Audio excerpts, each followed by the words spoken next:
오늘은 주연절 마지막 주일입니다. 산상 변화 주일이라고도 하고요, 또는 변모 주일이라고도 합니다. 이 교회 전통에 따라서 변화 주일은 이번 주에 시작되는 제 수요일로부터 사순절 바로 전 주일에 정하여 기념하고 있죠.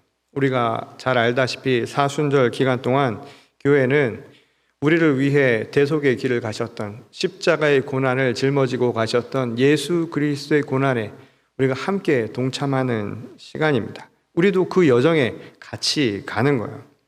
그런데 그 여정에 앞서 변화 주일을 기념하는 데에는 그럴 만한 이유가 있기 때문입니다.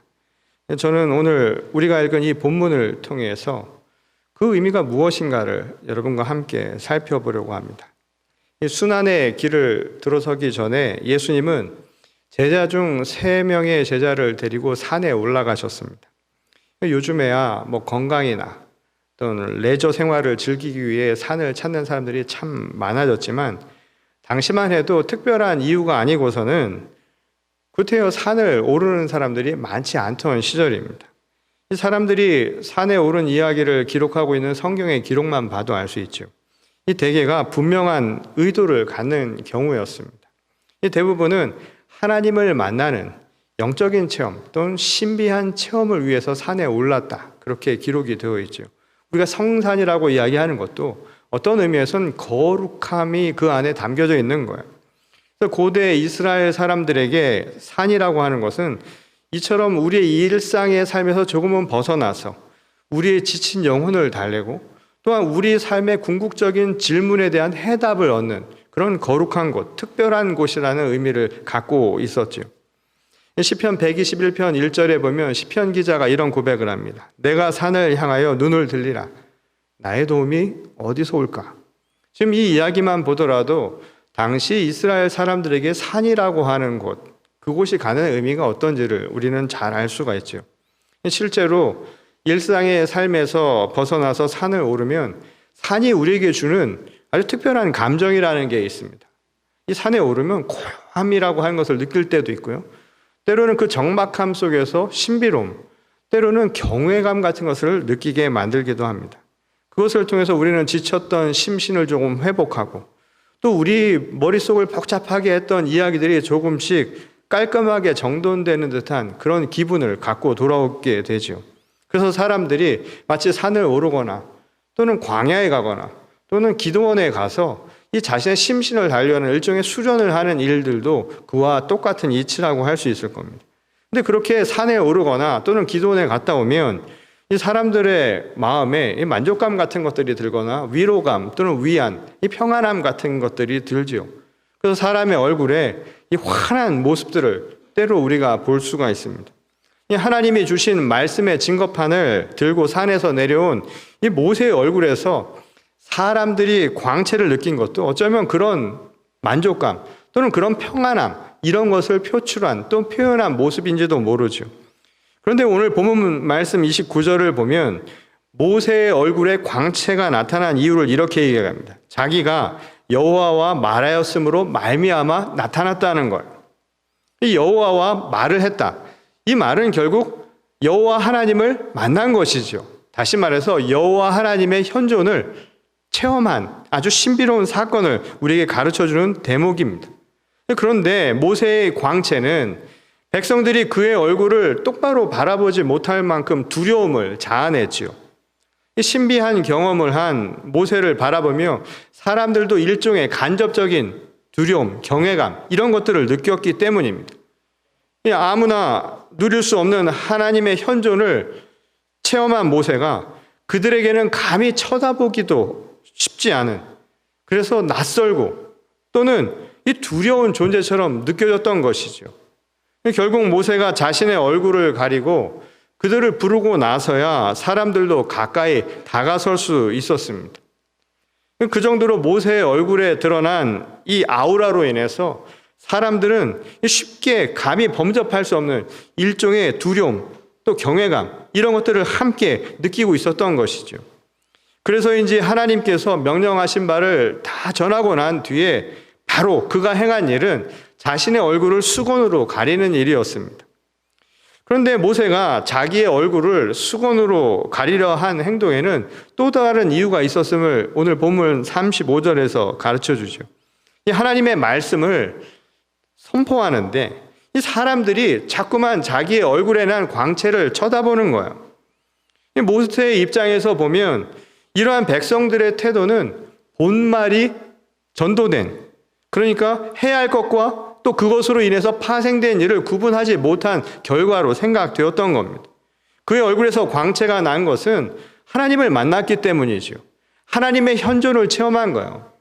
이 하나님이 계시다라는 것을 직접 듣거나 또는 직접 눈으로 보거나 또는 그것에 대한 확신을 갖는 감각적인 그 어떠한 신비로운 체험을 한 것, 그것 때문에 광채가 나타난 것인데, 이 정작 사람들은 하나님의 그 말씀, 그 광채가 나타났던 그 원인이었던 하나님의 말씀은 듣지 않고 오히려 거기서 파생한 이 광채에만, 그의 얼굴에 난 빛에만 집중하니까 문제가 되었던 것이죠. 그럼 마치 가리키고 있는 달을 보는 게 아니라 그 손가락을 바라보는 것과 똑같은 꼴이었던 겁니다. 지난 월요일부터 목요일까지 이 한인 이민교회의 상징적 교회 중 하나인 뉴욕의 프러싱 제일 교회에서 이 카리스마 리바이벌이라고 하는 집회가 있었습니다.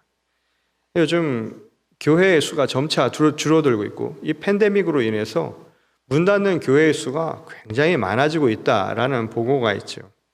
영적으로도 많은 사람들이 침체기를 겪고 있다, 그런 이야기들이 있습니다. 그래서 한인 교회의 현실을 우리가 함께 궁리하고 또 어려움들을 타개하기 위해서 지금 교단의 지도자들 또 한인 목회자들이 모여서 해야 할 것은 함께 하나님 앞에 부르짖는 것이다, 이런 의도에서 만들어진 모임이었습니다. 물론 교회의 문제가 어떤 하나의 대책을 통해서 다 타개되는 것은 아니겠지요.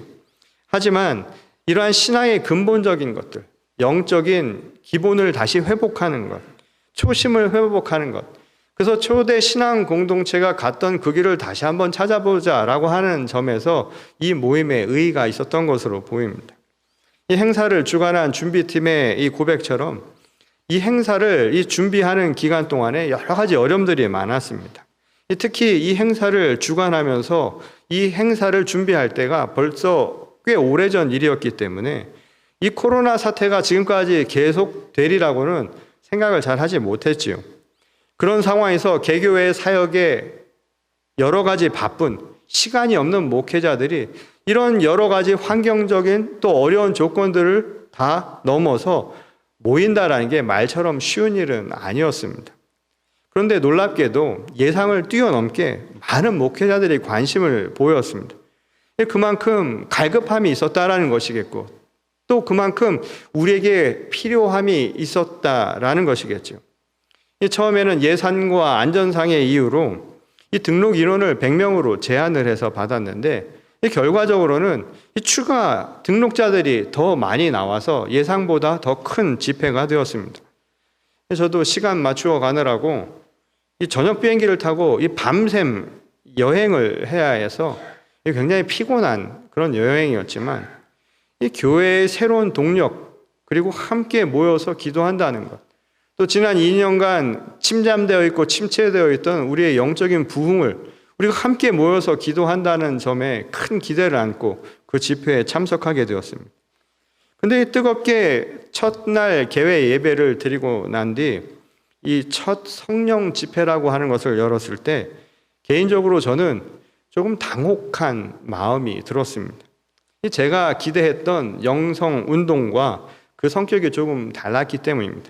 물론 저는 저희 부모님이 다니시던 이 교회에서 어릴 적 신앙생활을 했기 때문에 이 신유의 은사나 또는 축사와 같은 일에 굉장히 낯설지 않고요, 아주 낯익은 광경이었고 굉장히 익숙한 편이었음에도 불구하고 그 신유 은사 훈련이 이 연합 감리교회 목사가 된 저에게는 큰 도전과 또 다른 염려를 주는 이 행사가 되었던 겁니다.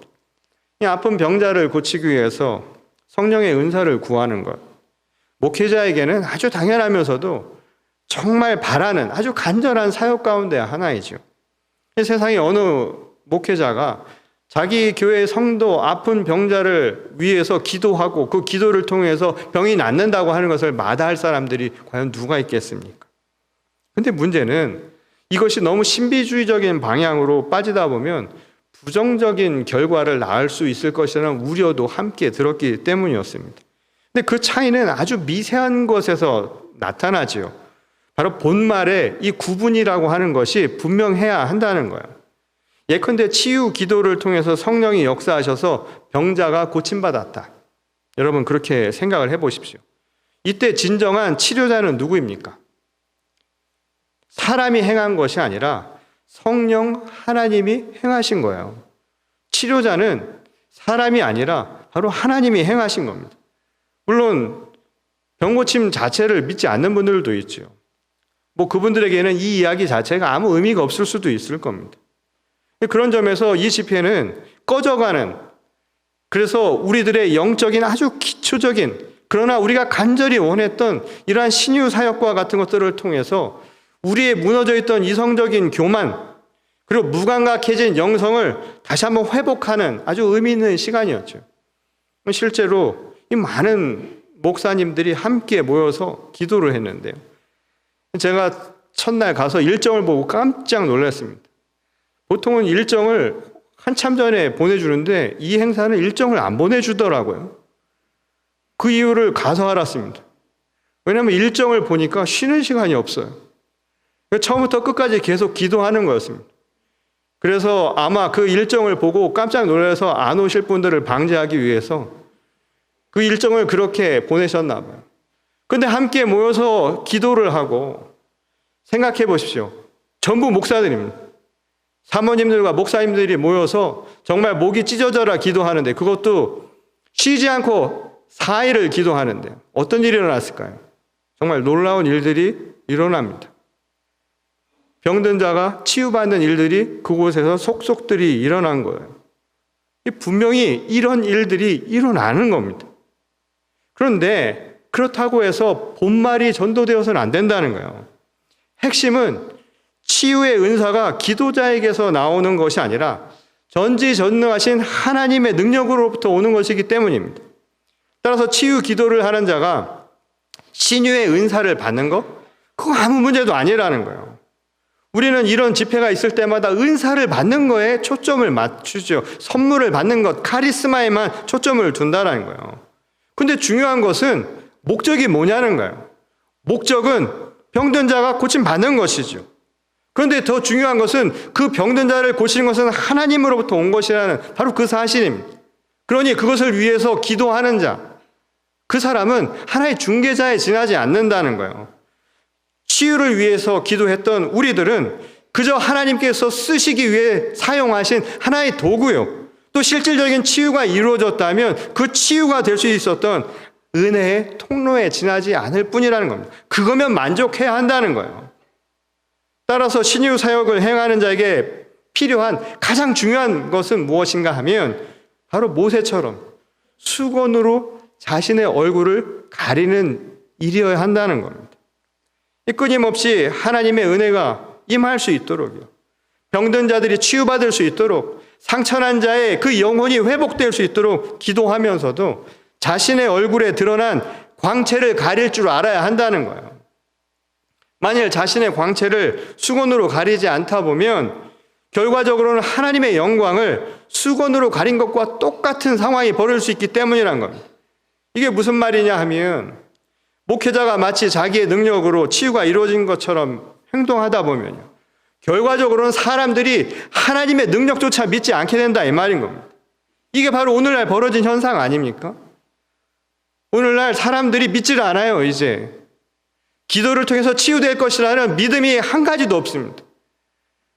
목사가 가서 치유한다고 하는 것 자체가 사람들에게 들려오지 않는 이야기가 돼버린 거예요. 그 말에도 어폐가 있죠. 그렇게 말했기 때문에 문제가 된 것 아닙니까? 그것은 하나님의 능력입니다. 여러분, 하나님이 치유하신다라는 그런 믿음이 오늘 우리 시대에 이루어져가는 모습 아니냐 이 말인 것이죠. 출애굽기의 본문 내용을 해석한 이 바울 사도의 주장도 바로 이러한 현상을 뒷받침해주는 말씀이죠. 세 번역으로 고린도후서 3장 18절의 말씀을 제가 읽어보겠습니다.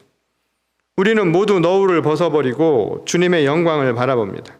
이렇게 해서 우리는 주님과 같은 모습으로 변화하여 점점 더 큰 영광에 이르게 됩니다. 이것은 영이신 주님께서 하시는 일입니다. 궁극적으로 우리가 도달해야 할 영성의 핵심이요. 그 핵심은 치유의 방식이 아니라는 거예요. 그러니까 누가 어떻게 기도하느냐 이게 중요한 문제가 아니라는 거예요. 모든 것을 이루시는 하나님을 전적으로 신뢰하는 바로 그 믿음이면 충분하다는 겁니다. 그게 핵심이라는 거예요. 많은 분들이 이런 데 다니면서 나도 그런 능력을 얻을까라고 생각하는 것, 그건 위험한 발상일 수 있다라는 거예요. 그게 중요한 부분이 아니라는 겁니다. 진정한 영성 생활의 목표, 그리고 우리가 그런 훈련을 받고 그런 집회에 참여하는 것의 목표는 주님의 영광을 보는 것이지, 그로 인해서 파생된 사람들의 광채, 그것을 나타내는 게 결코 아니라는 거예요. 무엇보다 바울은 이 모든 것을 이루는 힘은 사람의 의지가 아니라 영이신 주님께서 행하신 일이라는 사실을 우리에게 분명하게 이야기하고 있습니다. 믿음은 여러분 하나님의 그 권능에 대한, 하나님의 절대 전능하신 그 힘에 대한 우리의 전적인 신뢰입니다. 그렇지만 믿음을 통해서 내가 주님을 닮아가는 것, 그렇게 주님을 닮아간다고 해서 나도 주님처럼 모든 것을 다 할 수 있다고 생각한다면 그건 큰 오산이라는 거예요. 빗물 한 방울이 바다에 떨어진다고 해서 그 누구도 그 한 방울의 빗물을 바다라고 하지 않는 것과 마찬가지의 이치라는 거예요. 우리가 하나님을 닮아가는 것은 다른 것이 아니라 내가 똑같은 능력을 발휘할 수 있다는 뜻이 아니라 그저 그 크고 높으신 그분 안에 거하는 삶을 사는 것, 그뿐이라는 거예요. 그분 안에 포용되어서 살아가는 것, 나는 빗물 한 방울에 지나지 않는다는 그런 믿음이면 족하다는 겁니다. 누가복음의 본문에 기록된 변화산에서의 오늘 본문 말씀은 이를 보여주는 하나의 예시죠. 이 높은 산에서 제자들은 거룩하게 변화된 주님의 모습을 직접 목격을 합니다. 그 놀라운 광경을 보면서 그들도 아마 놀랐을 거예요. 아주 경건한 두려움, 이것을 아마 그들도 가졌겠죠. 너무 신비롭고 또 초월적인 현상, 그리고 우리에게 익숙하지 않은 낯설은 형상이 우리를 조금은 두렵게 만들었을 겁니다. 그것은 우리가 늘 할 수 있는 아주 지극히 당연한 자연스러운 현상일 수 있을 거예요. 우리도 그렇지요. 이런 신비로운 현상이요. 앉은 자가 일어나는 것을 보고 죽어가는 자가 다시 사는 현상을 보면 그것은 우리를 대단히 놀랍게 만들 거예요. 아마 그런 경험을 해보신 분들도 있을 겁니다. 문제는 여전히 분별력이 부족해서 그리스도의 존재를 깨닫지 못하는 제자들의 신앙 수준이라는 거예요. 정작 모세는 이런 문제가 발생을 할까 봐 스스로 자신의 얼굴을 가렸는데 제자들은 여전히 그의 모습에서 주님의 광채를 보려는 것에만 초점을 두고 있었다는 거예요. 모세나 엘리야처럼 그들은 분명 하나님께서 사용하신 일종의 도구에 지나지 않는데 그들과 진정한 은사의 주체, 모든 도움이 오는 그 근원을 그들은 착각하고 있었던 겁니다. 하나님께서 제자들에게 그의 말을 들으라 이렇게 명령하신 이유가 바로 여기 있는 것이죠. 많은 사람들이 산을 보면서 도움이 어디서 오는지를 묻지 않습니까? 그 산에 올라서 하나님께 구하잖아요. 집회에 가서 하나님, 저의 이 어려운 상황, 그리고 우리 삶의 지금 궁극적인 질문들, 오늘 교회가 죽어가는 이 현실 속에서 무엇이 우리가 살아야 할 길입니까? 묻지 않습니까? 그런데 오늘 예수님의 말씀은, 하나님이 우리에게 예수 그리스도를 통해서 주시는 말씀은요, 묻지만 말고 들으라는 거예요. 하나님이 주시는 응답에도 귀를 기울여 명확하게 깨달으라는 겁니다. 도움이 어디서 오는가? 천지를 지으신 바로 여호와에게서 온다는 사실이에요. 그리고 그 여호와가 우리에게 주신, 하나님께서 주신 그 도움은 거기 너희 눈앞에 서 있는 바로 그분 주 예수 그리스도라는 사실을 우리에게 가르쳐주는 말씀이었죠. 그 사실을 잊지 말라는 거예요. 도움이 어디서 오냐고요? 바로 거기 계시다는 거예요. 예수 그리스도가 우리의 도움이라는 말씀입니다. 그러니 이제부터 그의 말씀을 들으라는 거예요. 여러분, 예수님의 말씀을 듣는 것, 예수님의 삶을 따라 살아가는 것, 그게 모든 도움이 어디서 오느냐에 대한 하나님의 응답이었다는 겁니다. 한마디로 이 이야기는 우리에게 믿음을 요구하신 말씀이었다는 거예요. 믿으라는 거예요. 이것이 바로 사순절을 바로 앞두고 오늘 이 변화주의를 통해서 우리에게 전하고자 했던 메시지의 핵심이었다는 겁니다. 우리를 구원할 빛, 진짜 생명의 빛, 그 빛은 예수 그리스도라는 거예요. 그러니 우리가 구해야 할 것은 그 빛으로 반사되어 있는 광채를 보는 것이 아니라 그 근원이신, 그 도움이신, 모든 것의 출발이신 주 예수 그리스도를 보고 그의 말씀을 듣는 것, 그 믿음을 회복하는 것, 이게 바로 오늘 그 산을 오른 이유예요. 우리가 사순절 가야 할, 묵상하며 지내야 할 우리 삶의 진정한 모습이라는 것을 가르쳐주고 있는 말씀이었다는 거예요. 그리스도를 확인하라는 거예요. 내 삶에 그리스도가, 지금 빛으로 오신 예수 그리스도가 우리 삶에 함께 가고 계심을 눈으로 확인하라는 거예요. 그리고 귀로 들으라는 말씀입니다. 그것도 그냥 보고 듣는 것에서 그치는 게 아니에요. 오늘 바울 사도의 이야기처럼 우리도 주님과 같은 모습으로 변화되어야 한다는 겁니다. 생명의 빛이신 그리스도 예수를 통해서 우리도 그 광채를 내야 한다는 거예요. 여러분, 하나님의 형상이 우리 가운데 발현되어야 하는 겁니다. 우리의 얼굴에서도 예수 그리스도를 닮은 모습이 나타나야 한다는 거예요. 우리 서로를 바라보면서 예수님의 형상을 발견할 수 있어야 한다는 거예요. 지금 죄다 이 마스크를 써가지고 웃고 있는지 울고 있는지 알 수는 없지만 우리의 삶을 통해서 진정한 그리스도의 모습이 나타나야 한다는 것입니다. 그 광채가 바로 카리스마예요. 하나님이 주신 은사는 바로 그 광채입니다. 어떤 이에게 그 광채는 영적인 아우라처럼 느껴질 수도 있겠지요. 그래서 기도하면 병든 자가 낫는 그런 모습으로 나타날 수도 있겠죠. 신유의 능력으로 나타날 수도 있을 겁니다. 어떤 사람에게는 따뜻한 하나님의 사랑, 위로자의 모습으로 나타날 수도 있겠죠. 이번 카리스마 집회를 통해서 제가 받은 카리스마는 그냥 기도를 통해서, 어떤 기도의 방식을 통해서 어떻게 했더니 사람들이 낫더라, 어떤 사람들이 고침을 받더라, 실제로 그런 일들이 벌어졌습니다. 그런데 중요한 것은 그게 은사라는 생각이 안 들었어요. 저에게 정말 카리스마는 뭐였냐면 성도들이 낫기를 바라는 마음으로요. 저희는 특별해서 뭐가 안 걸릴 수 있나요? 백신 맞았다고 걸릴 사람은 또 다 걸리는 법입니다. 거기까지 오가는 길이 편찮은 길인데도 거기 간 거예요. 거기 가서 밤낮으로 모여서 기도하고 울부짖으며 했던 그 이유가 뭘까요? 달걀로 바위를 치는 듯한 것을 알면서도 그렇게 간구하면서 기도했던 마음은 오직 한 가지였어요. 혹여 하나님께서 나를 도구로 사용하신다면 우리 성도들 중에 아픈 사람이 나을 수 있으면 좋겠다고, 마음에 상처 있는 사람이 위로를 받았으면 좋겠다고, 진짜 죽어갈 것 같은 사람이 정말 그 기도를 통해서 회복됐으면 좋겠다는 그 하나의 마음뿐이었습니다. 저는 그 순간 그곳에서 많은 분들이, 목회자들이 눈물을 흘리면서 기도를 하는, 그 눈물이 저는 하나님께서 주신 진짜 카리스마라는 생각이 들었어요.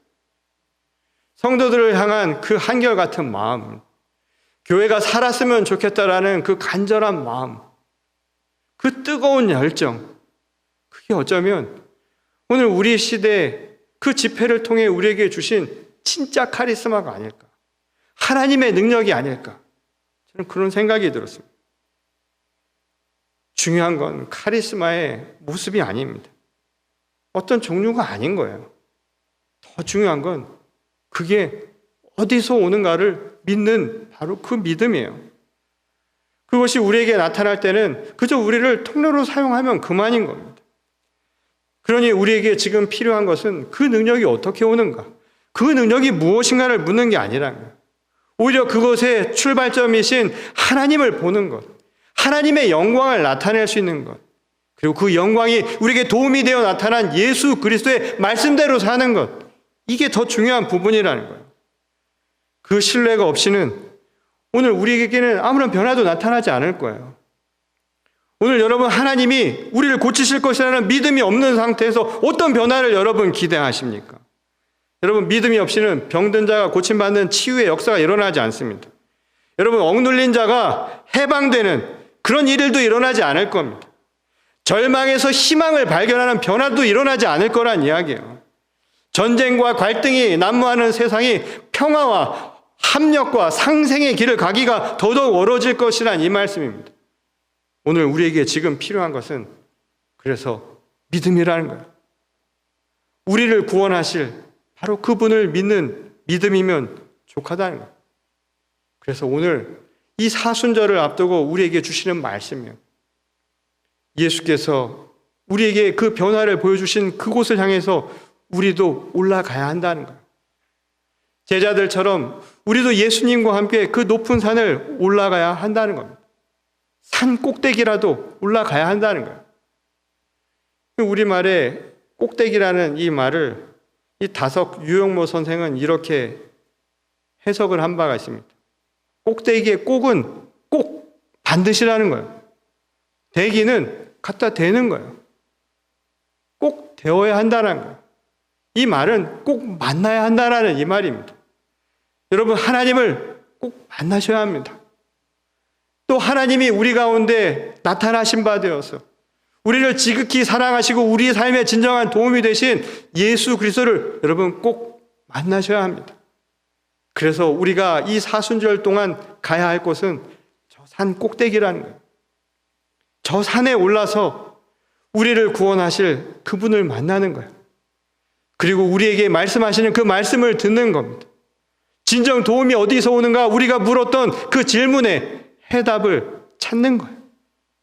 여러분, 이 사순절 기간 동안 함께 저 산 꼭대기에 오를 수 있는 우리 모두가 될 수 있기를 소원합니다. 그리고 그것을 통해서 하나님께서 우리에게 베풀어 주시는 한없는 사랑과 그 진정한 카리스마를 여러분 함께 누려보시기 바랍니다. 그리고 그것을 통해서 하나님께서 원하시는, 하나님께서 우리를 통해 이루고자 하시는 정말 아름다운 세상, 그리고 우리들의 삶이 변화되어서 치유와 그리고 신유와 회복의 역사가 일어나는 저와 여러분 모두가 될 수 있기를 주님의 이름으로 간절히 축원합니다. 우리 다 같이 기도하겠습니다. 아버지 하나님, 감사를 드립니다. 여전히 우리는 부족하고 연약하지만 날마다 우리 가운데 살아계시며 함께 호흡하고 계심을 고백합니다. 그러나 하나님을 우리의 눈과 귀로 보고 듣는 것만이 아니라 우리의 삶으로 함께 살아내기를 소원합니다. 이제 사순절을 맞이해서 예수 그리스도의 십자가 여정을 저희도 함께 동참하려고 합니다. 예수께서 오르신 그 산을 저희도 따라 오르게 도와주시옵소서. 선택이 아니라 꼭 만나는 체험을 행하게 하여 주시옵소서. 그 믿음으로 죽어가는 자도 살리는 놀라운 역사를, 놀라운 변화를 저희 모두에게 허락하여 주시옵소서. 주께서 함께 하시기를 소원하며 살아계신 우리 주 예수 그리스도의 이름으로 간절히 기도드렸습니다. 아멘.